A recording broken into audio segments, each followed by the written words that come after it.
Hello guys! Welcome uli sa aking mini vlog. So, ngayong gabing to, may bisita kami at pupunta kami ngayon sa may Central Park. So, may bitbit akong pizza and coke. So, may nakakilala sa akin sa 7-Eleven.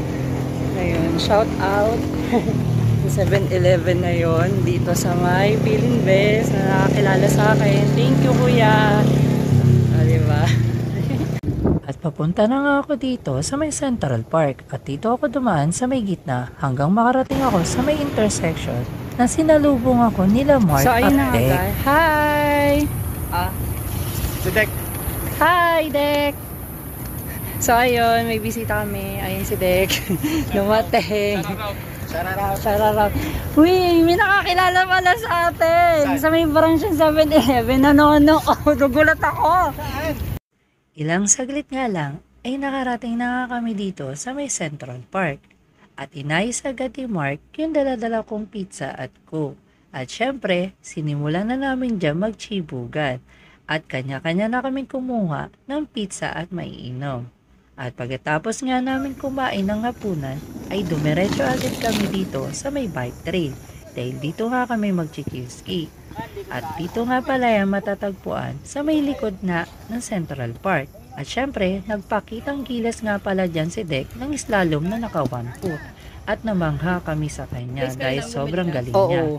Dumating nga pala dyan sila David at Abby. At syempre, nagkwentuhan kami habang nagchichilski. Ilang saglit nga lang ay sinita na kami ng guard dahil 10 PM magsasara na Sa yung last bike days trail. na, pinapauwi na kami ni Manong guard. So, ayun si Kuyang guard. Papunta na rito uli. So, ito sila. Kasama pa rin namin sila Dek. Ayan. Tsaka ibang GT. So, alis na kami. Nag-decide nga pala kami dyan pumunta sa may North Gate. Dahil pupunta nga kami sa may Pilibes Axis at doon kami tatambay. Ilang saglit nga lang ay nandito kami agad sa may intersection ng North Gate. So, ito na nga guys. Nandito kami ngayong banda sa may Axis. Kasi saan kami pupunta uli?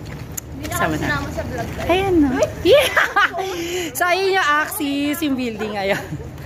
O, diba? Dito kami ngayon sa may North Gate. O, diba hinihingal na siya, guys? Oo, hiningal ako. Ganun talaga pag matanda na. Age reveal daw.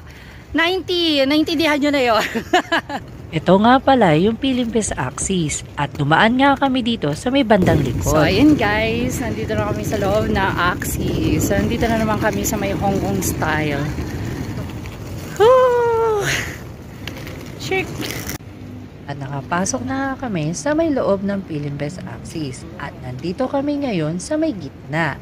At naisipan nga pala namin pumunta sa may Lawsons na matatagpuan lamang sa ibabang bahagi ng Pilibes Axis.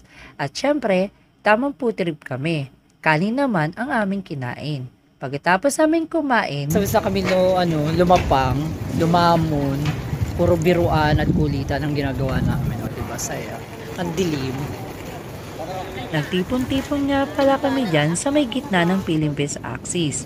At nag-usap nga kami dyan kung magte-trail nga ba kami o mag-chill skate na lamang. At napagdesisyonan na lamang namin pumunta sa may likod ng Bellevue Hotel dahil doon na lamang kami mag-chill skate. Kaso sa kasamang palad, biglang lumakas ang ambon. At napagdesisyonan na namin na umuwi na lamang at ipagpatuloy ito sa susunod na Sabado. Pahatid na namin si Angel. So, ayan siya. Tadang! Hatid namin. Papunta siya Las Piñas. Tapos nagtitrail kami pa uwi. So, tamang chill lang pa uwi.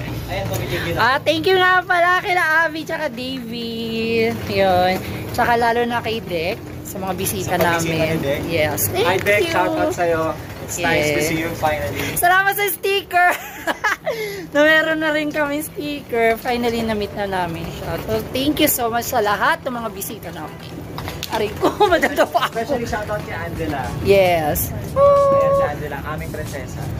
At sa Lunes niya makukuha yung quads. O, diba? Subukan natin. Kahit ako, subukan ko din. Chata! May ebidensya, sumakay ka.